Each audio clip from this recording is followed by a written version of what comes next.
It's harvest time in Ukraine's war-torn Donbass. From his perch, Volodya Bukantsev can see the front lines, just one hillside away to the north. Traces of smoke on the horizon. And then this. Two Ukrainian fighter jets roar overhead to attack Russian positions. You can see a Russian rocket blazing upwards, narrowly missing one jet. The planes both launch decoy flares and turn sharply, heading home.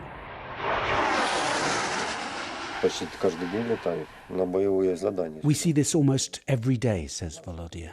The pilots do their job, we do ours. My son is fighting on the front line near here too.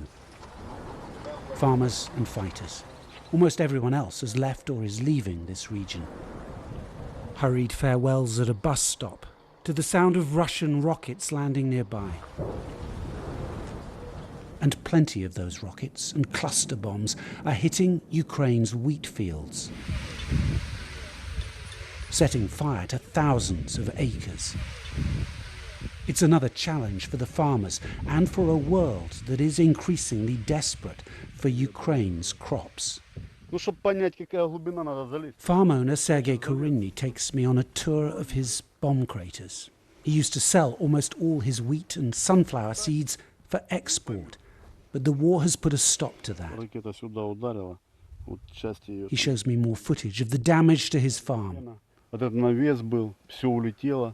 This is where the cows were killed by another bomb, and in fact we can just hear a few more in the distance. It's quite a noisy morning here. But the biggest problem, Sergei tells me, is the Russian blockade. The ports are closed, he says. We can't export anything, and so the price we get for our wheat has dropped by 2/3. A deal to end Russia's blockade could make a huge difference, but it won't end the war. And so here in the Donbass, Ukrainian farmers are racing to harvest and to store what they can, whatever the risks. Andrew Harding, BBC News in eastern Ukraine. Well, let's get more on this. We can cross over live to Kyiv to speak to Matthew Hollingworth, who is the World Food Programme's emergency coordinator for Ukraine. Matthew, when we talk about 20 million tonnes of grain stuck in silos around the Odessa area, what are we talking about in terms of people being fed? How many people does that feed? This country used to feed 400 million people a year. That's how much food they exported last year.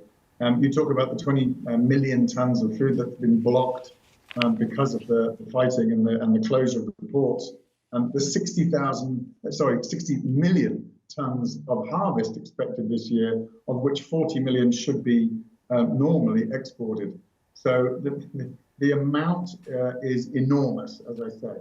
You're talking about 2 or 3 or 400 million people around the world that would normally rely on food coming from Ukraine. Can you help us to understand the difficulties, even though this deal has been signed? It's not a permanent deal, it's for a period of time, but it has been signed.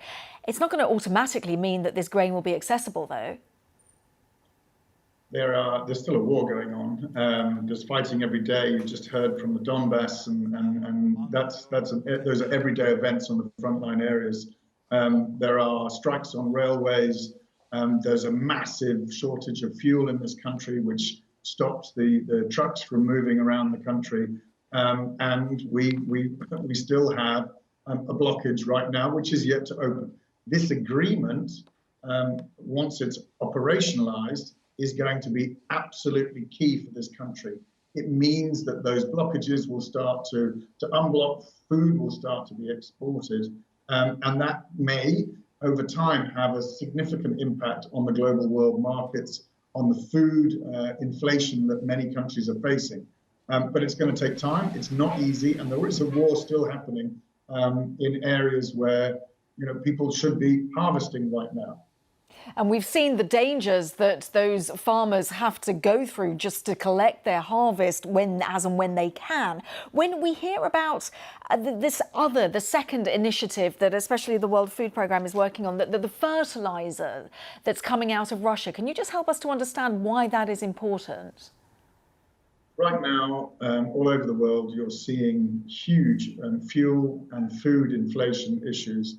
And we've got double-digit inflation in many, many countries where food insecurity is a major risk. We've got triple levels of food inflation in places like Lebanon and Venezuela.